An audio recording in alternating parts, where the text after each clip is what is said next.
السلام علیکم ورحمۃ اللہ وبرکاتہ۔ ان الحمد للہ نحمدہ ونستعینہ ونستغفرہ ونعوذ باللہ من شرور انفسنا ومن سیئات اعمالنا من یہدہ اللہ فلا مضل لہ ومن یضلل فلا ہادی لہ واشہد ان لا الہ الا اللہ وحدہ لا شریک لہ واشہد ان محمدا عبدہ ورسولہ اما بعد فاعوذ باللہ السمیع العلیم من الشیطان الرجیم بسم اللہ الرحمن الرحیم وعباد الرحمن الذین یمشون علی الارض حونا واذا خاطبهم الجاہلون قالوا سلاما والذین یبیتون لربهم سجدا وقیاما والذین یقولون ربنا اصرف عنا عذاب جہنم ان عذابها کان غراما انہا ساءت مستقرا ومقاما قل ما یعبأ بکم ربی لولا دعاؤکم فقد کذبتم فسوف یکون لزاما۔ ناظرین کرام، آج کی مجلس میں مجھے جو گزارشات کرنی ہیں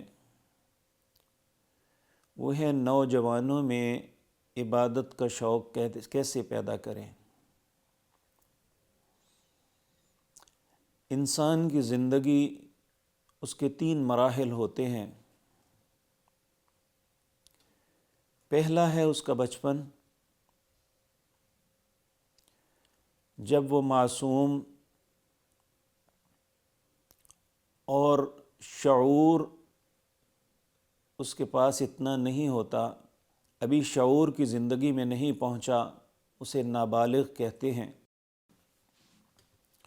دوسرا، جب اللہ اسے شعور دیتے ہیں، وہ بلوغت کی زندگی پہنچتا ہے، یہ جوانی کی زندگی ہے۔ اور جوانی کی زندگی میں انسان کے اندر بہت لاابالی پن ہوتا ہے، لیکن یہ بات یاد رکھیں، کسی بھی انسان کی جوانی اچھی یا بری، اس کے اسباب اس کی بچپن کی زندگی کے ہوتے ہیں۔ اگر اس کی اچھائی پہ، نیکی پہ تربیت کی جائے تو اس کی جوانی اچھی ہوتی ہے۔ اگر خدا نخواستہ اس کی اچھائی پہ تربیت نہ کی جائے، لاپرواہی برتی جائے، تو پھر جوانی کے اندر اس کا چینج ہونا بڑا مشکل ہوتا ہے۔ ہاں، اللہ کی طرف سے دل بدل جائے، اللہ اس کے دل کو پھیر دے تو یہ الگ بات ہے، وگرنہ ممکن نہیں ہوتا۔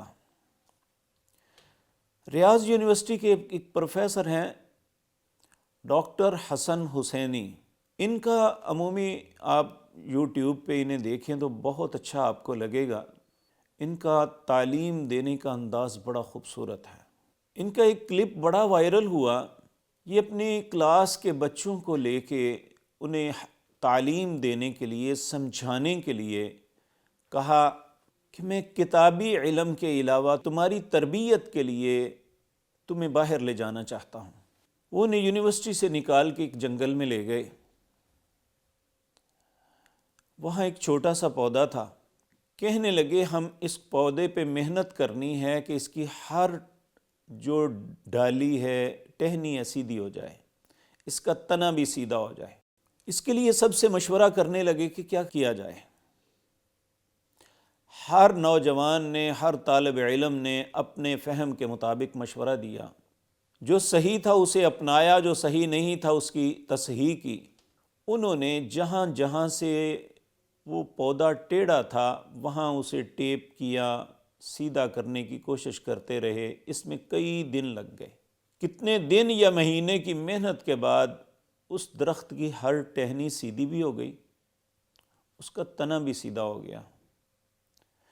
اس نے جو پہلے بالکل ٹیڑھا میڑھا ہر طرف سے بالکل تھا، وہ ایک سیدھے پودے کی شکل اختیار، بڑا خوبصورت پودا بن گیا۔ انہوں نے کہا اب ہمارے سبق کا دوسرا مرحلہ شروع ہوتا ہے۔ پھر وہ دوبارہ جنگل میں بچوں کو لے کے آئے اور ایک بڑا جوان پیڑ تھا، اس کا بھی تنا بھی ٹیڑھا، اس کی ٹہنیاں بھی ٹیڑھی۔ روزانہ وہ بچوں کو کہتے کہ زور لگاؤ، اسے بھی ہم نے سیدھا کرنا ہے۔ وہ روزانہ نوجوان بچے اپنے استاد محترم کے ساتھ آتے، اسے زور لگاتے، سیدھا کرنے کی کوشش کرتے، تھک ہار کے روزانہ چلے جاتے۔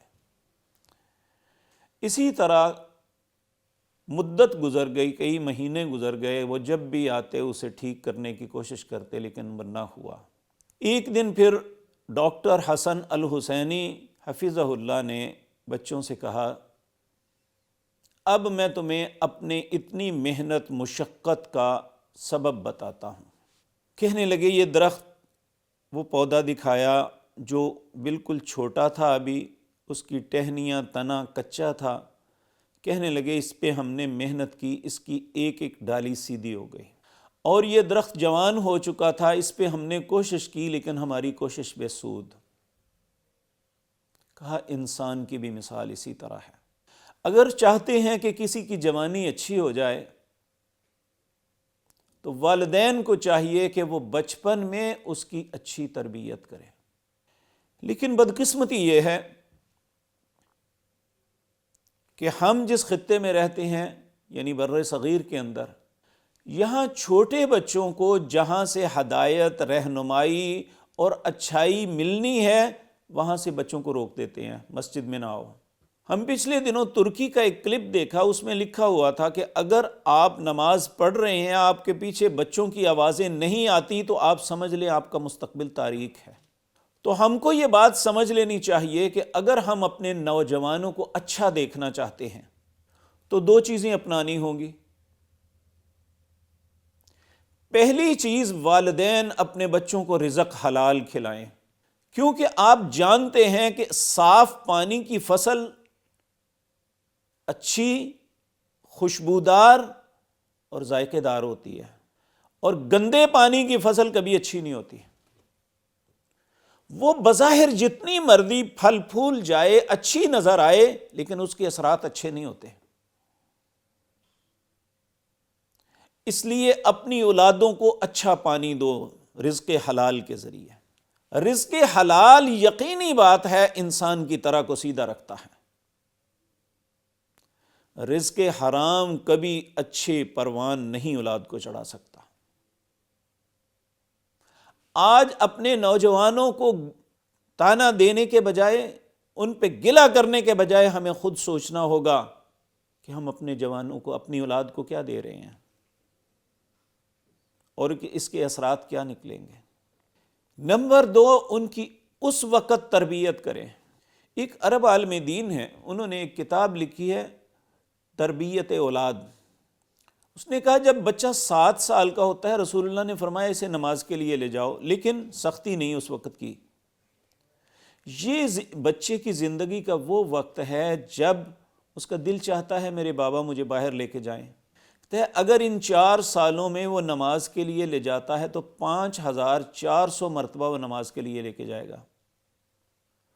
تو جب کسی بچے کی تربیت نماز پہ اس طرح کریں گے تو اس میں عبادت کا شوق پیدا ہوگا۔ تو جب ہم اسی وقت یہ کوتاہی کر لیتے ہیں تو کیسے ممکن ہے ہم سوچیں کہ ہمارے نوجوان جو ہیں عبادت کی طرف رغبت کریں گے؟ تو ان 2 چیزوں کو اپنانا ہمارے لیے لازم ہے، رزق حلال اور بچپن میں تربیت، اگر ہم اپنے نوجوان کو ایک عبادت گزار، ایک شریف النفس، ایک اچھا انسان دیکھنا چاہتے ہیں۔ اب نوجوانوں کے لیے ہے کہ اگر کوئی شخص یہ سوچے کہ میرے ماں باپ نے میری تربیت نہیں کی یا مجھے رزق حلال نہیں کھلایا تو اب میں اللہ کے ہاں مجرم نہیں ہوں، ایسا نہیں ہے، بلکہ اللہ کو نوجوانوں میں وہ نوجوان پسند ہے جو جوانی کے اندر عبادت کرتا ہے۔ صحیح بخاری میں رسول اللہ صلی اللہ علیہ وسلم نے فرمایا وَشَابٌ نَشَأَ فِي عِبَادَةِ رَبِّهِ، دوسرے وہ نوجوان جو اپنے رب کی عبادت میں پروان چڑھا۔ اللہ کو یہ نوجوان بہت اچھا لگتا ہے۔ غالباً علامہ اقبال کا شعر بھی ہے، در جوانی توبہ کردن شیوائی پیغمبری، وقت پیری گرگ ظالم میں شود پرہیزگار۔ جوانی کی عبادت،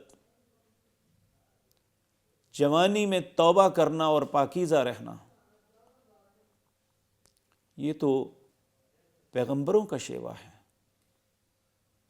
اس لیے ہمارے جوانوں کو چاہیے کہ نبی کریم صلی اللہ علیہ وسلم نے فرمایا قیامت کے دن جن 7 لوگوں کو اللہ اپنے عرش کا سایہ دیں گے، جب کوئی سایہ نہیں ہوگا، اس میں ایک نوجوان ہے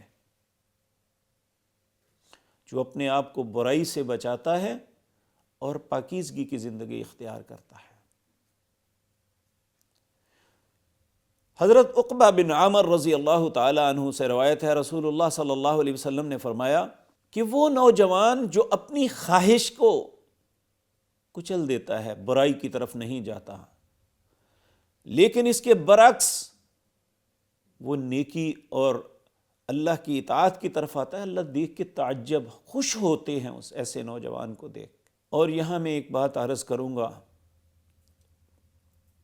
اپنے علماء کے سامنے، ان داعیوں کے سامنے جو نوجوان نسل کے سامنے اسلام کو ایک سخت روپ میں پیش کرتے ہیں، جبکہ رسول اللہ صلی اللہ علیہ وسلم نے حکماً فرمایا یسروا ولا تعسروا بشروا ولا تنفروا، آسانی پیدا کرو، مشکلات میں نہ ڈالو۔ ہم نوجوانوں کے سامنے اسلام کو ایسے رنگ میں پیش کرتے ہیں، وہ کہتے ہیں عمل کرنا میرے لیے ممکن ہی نہیں، جبکہ اسلام دنیا کے جتنے اعمال کسی بھی کام کے لیے ہے سب سے آسانی پیدا کرتا ہے۔ دنیا میں قانون یہ ہے کہ قانون کی نظر میں سب برابر ہیں، لیکن اسلام کا قانون یہ ہے کہ جہاں اسلام انسان مجبور ہوتا ہے، اللہ اپنے قانون کو نرم کر دیتے ہیں۔ تو یہ بات یاد رکھیں، اس جوانی کو ضائع نہیں کرنا چاہیے۔ نبی کریم صلی اللہ علیہ وسلم نے فرمایا قیامت کا دن جو 50,000 سال پہ مشتمل ہوگا، ابن آدم اپنے دونوں قدموں میں قدم ہلا نہیں سکے گا جب تک 4 چیزوں کا جواب نہیں دے لے گا۔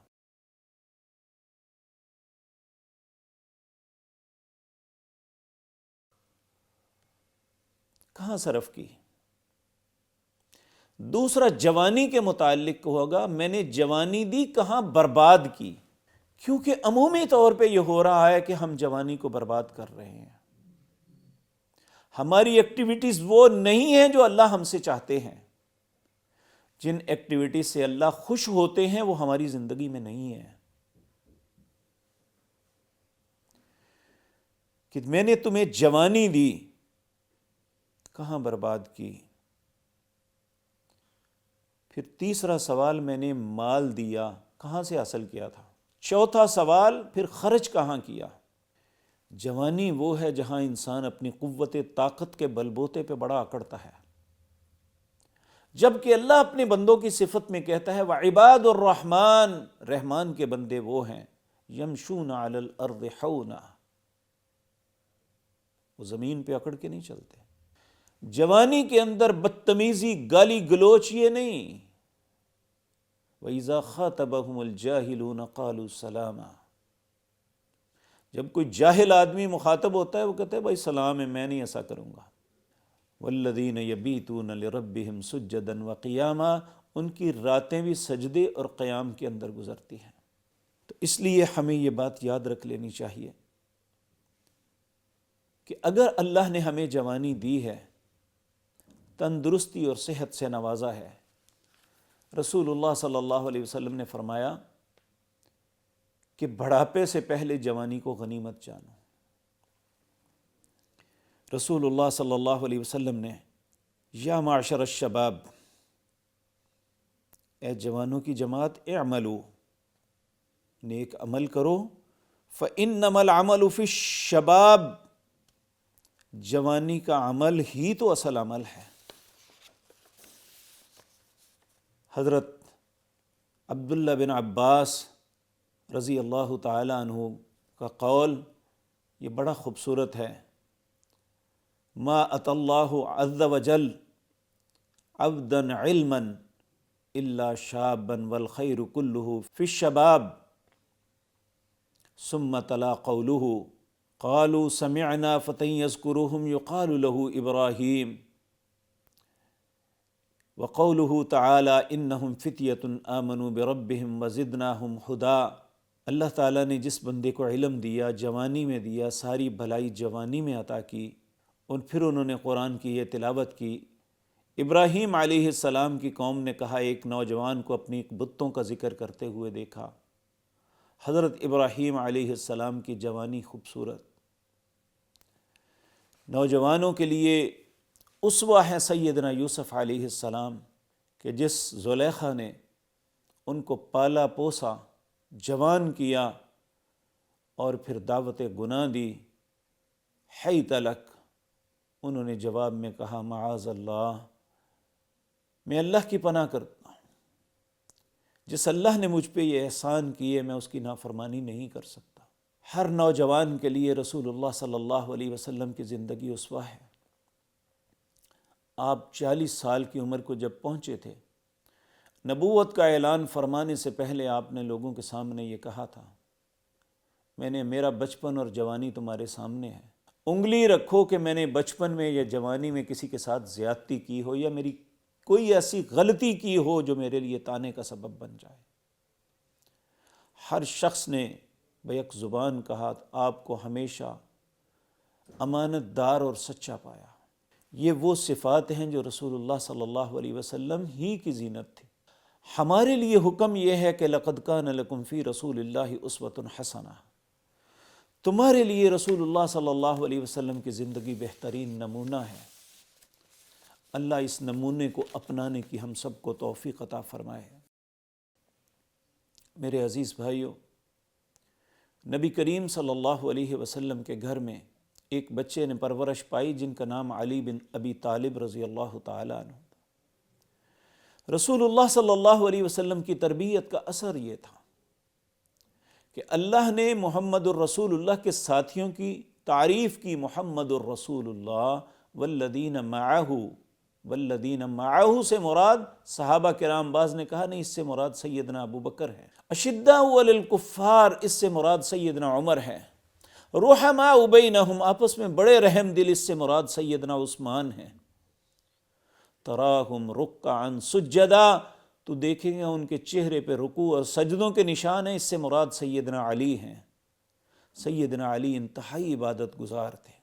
حضرت عبداللہ بن عباس، یہ رسول اللہ کے چچا کے بیٹے، بہت خوبصورت نوجوان، بہت ہی پاک باز۔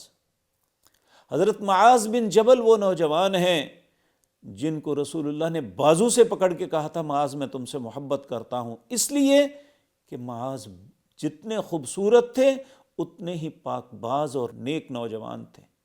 آپ نے انہیں پھر حکم بھی یہی دیا کہ معاذ اگر تمہیں مجھ سے محبت ہے تو فی کل دبر الصلاۃ، ہر نماز کے بعد اللہ سے یہ التجا کرنا، ربی اعنی علی ذکرک و شکرک و حسن عبادتی۔ نوجوانوں کو چاہیے کہ یہ بھی اللہ سے دعا کریں، اللہ انہیں ذکر، شکر اور اپنی عبادت کی توفیق عطا فرمائے۔ اللہ رب العزت ہمارے نوجوانوں کو اسلام کی جوانی کا سبب بنائے، اللہ ہمارے جوانوں کو اچھا مسلمان بنائے، یہ دنیا میں بھی انشاءاللہ اسلام کی سربلندی کا سبب بن سکتے ہیں اور آخرت میں اللہ رب العزت کے قرب کا سبب بن سکتے ہیں اگر ہمارے نوجوان نیکی کے رستے پہ آ جائیں۔ اللہ ہمارے ہر جوان کو اپنے ماں باپ کی آنکھوں کی ٹھنڈک بنا دے، اللہ انہیں نیک بنا دے، اللہ انہیں نیکوں کا امام بنا دے۔ اقول قولی ھذا واستغفر اللہ لی۔